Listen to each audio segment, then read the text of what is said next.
Nabino nyonso esika nyonso bokutami. Donc naye lelo liboso nabino pour la kobetela bino masolo ya solidarité Inga 13.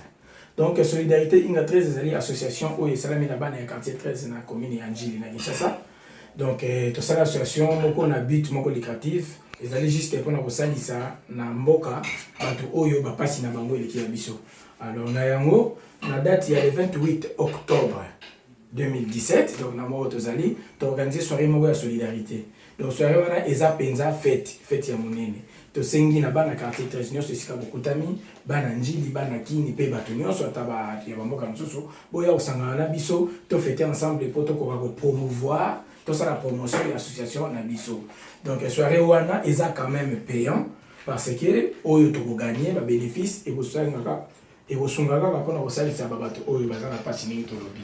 Donc droit d'entrée eza na 30 € pour na couple, 20 € singleton. Donc boya penza fête et vous ala kitoko. Musique en live pe vous ala to beta musique ya Choc Bantu bakolo bilengi oyo ya coach Obemakusa. Donc vraiment boya to sangana to fêter ensemble na kati ya fête to relaxa bino nini o to sala déjà peut tout le monde s'amène leur projet o to zango ya osala. Donc pour na se répéter tellement makambo ya zoloba na sengi na bino le 28 octobre motonyo sosoko ozanatan yaka osangana biso pour na fête wana to passer soirée wana ensemble. Merci beaucoup. Ngai kombo nanga Flori Mamengi nazali porte-parole et association. OK, je vous remercie.